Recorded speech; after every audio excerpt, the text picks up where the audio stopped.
There is a massive mistake happening in salons right now. Clients are walking out with their hair, making them look less youthful and even sometimes cheap.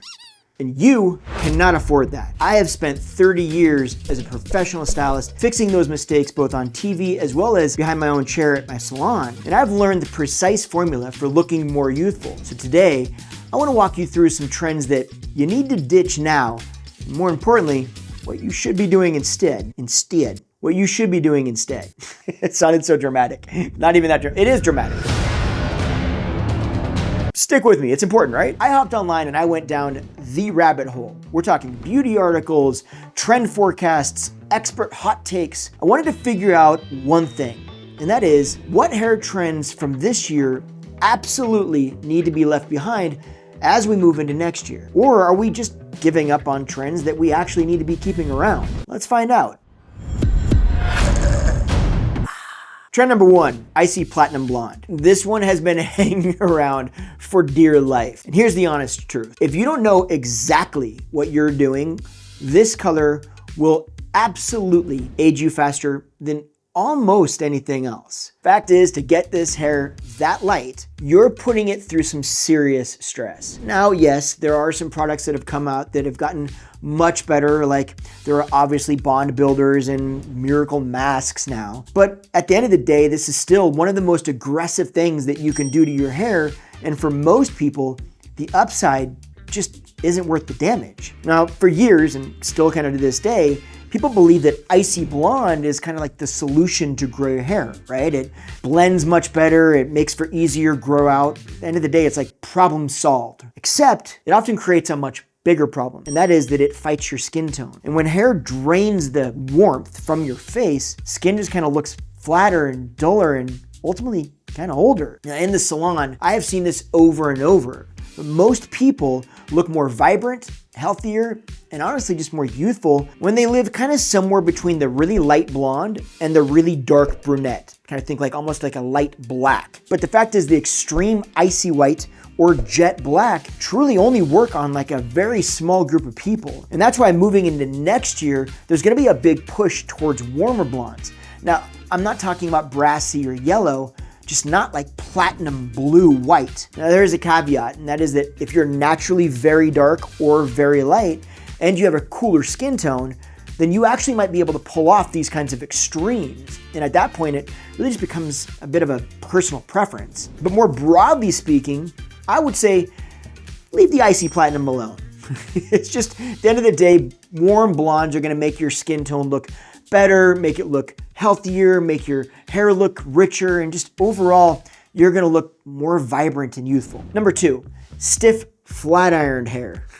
Okay, this one I have been saying for years, and I will absolutely die on this hill. One of the quickest ways to make a hairstyle look older is to make it stiff and flat.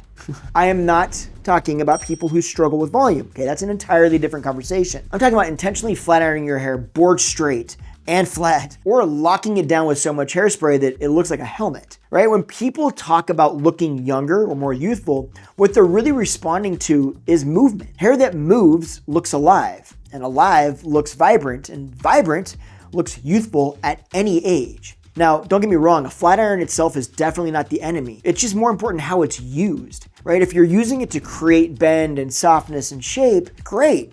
But if you're using it to erase all the texture out of your hair and all the flexibility, then you're just kind of working against yourself. Now, there are situations where flatter hair kind of makes sense, right? For instance, really long, thick hair that just has a ton of volume. Right? But even then, adding a little bit of bend or movement always makes the style feel a little bit fresher and kind of more modern. So the bottom line I would say is that stiff hair doesn't look polished. It just kind of looks frozen in time.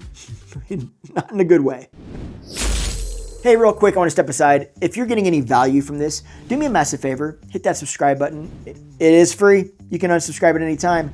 And if you really like this, you want to go above and beyond and really help out the channel, share this with a friend. If you think one of your friends can get value out of this, there's a share button right down there. Click that, send it. Send it to Facebook, Instagram, whatever. Do the things.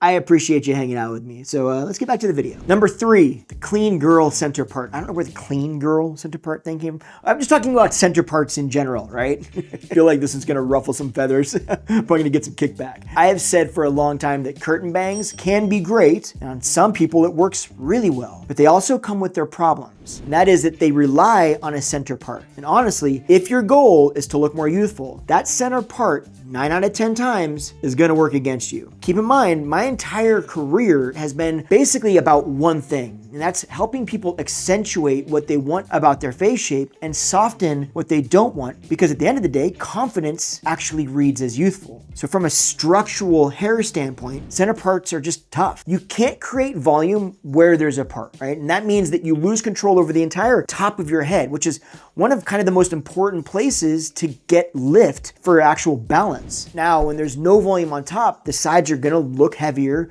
the eye gets pulled down, the face looks wider and shorter, and suddenly everything just kind of feels dragged down. Now, if we're trying to create lift in the face, then we need the freedom to be able to place volume wherever we need it. And a center part simply takes that option off the table. I hope that makes sense. I hope you understand it's not about like trends, it's just about the way hair works. I said it's not about trends, but this entire video is about trends. You get my point. All right, number 4, severely blunt bangs. Alrighty. As I mentioned in my recent video about trends you should be thinking about next year, I'll make sure to go ahead and link that at the end of this video in case you missed it. But bangs are gonna be coming back, and they're coming back strong. Not strong bangs, but they're coming back strong. You know what I mean? But the severely blunt, straight across bang, that one needs a little bit of caution. This look had a big moment a few years ago. And while it absolutely can work, it's kind of only right for very specific people with very specific goals. But for most people, it's gonna create more problems than benefits. Heavy, blunt bangs simply close off the face. They shorten it, they add width. As we age, when our face naturally softens and fills out a bit, I know mine has, but we won't talk about that.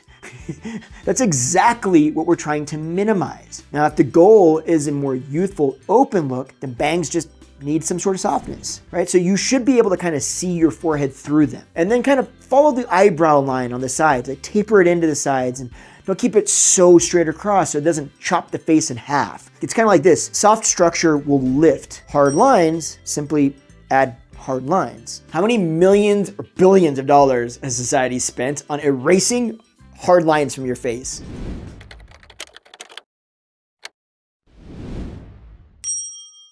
How about we just don't do it with our hair, right? It's so much easier. Anyway, let's talk about number 5. Dusty, dull balayage. Understand first that that's an actual trend that's specific to the tones. We're not talking about balayage as a whole. I'll explain in just a second. But this one's a little bit tricky because I actually like dusty balayage. At the end of the day, it's kind of soft, it's lived in. I mean, really, it can be beautiful. But again, if we're talking about looking vibrant, right, and more youthful, not washed out, then this trend kind of deserves a second thought, or at least you paying attention. Balayage itself is definitely not the issue, right? It's an absolutely great technique. The concern here is the muted, dusty tones that come with this specific trend. Those shades require a lot of shine to look intentional. And as we age, hair naturally gets drier for a lot of different reasons. Now you add into the mix color processing, gray coverage, heat styling to create more volume when our hair naturally tends to flatten. All of that stuff removes shine. So when you layer a dull tone on top of already compromised hair, the result just kind of ends up feeling flat and kind of lifeless. Now, yes, you can add glosses and different treatments to get that shine back, but the more shine you add back, the more you kind of undo the muted effect that made that trend appealing in the first place. Not to mention the potential problems, right? Depending on your process to add that shine, that can come with a problem like greasiness, or it can make your hair look thinner or flatter. It all just kind of works against itself. I'm not saying to totally ditch this trend entirely next year. I just want you to be smart about it, right? I want you to really look at your hair's condition, think about your goals, look how much effort you're willing to put into maintaining both your hair on a day-to-day basis, but also the color, and then understand that before committing to a cool trend that could also be a problem. I hope that all helped. And again, if you have not seen my last video on trends that we should be considering for next year, I'm going to go ahead and link that video right here. So if you like this video, go check that out right over here. And if you got value out of this, you really liked it, do me a massive favor. Don't forget, hit that subscribe button, right? Share this with your friends. It's totally free. Helps the channel. I appreciate you for hanging out today. And I'll see you in the next video. Take care now. Bye.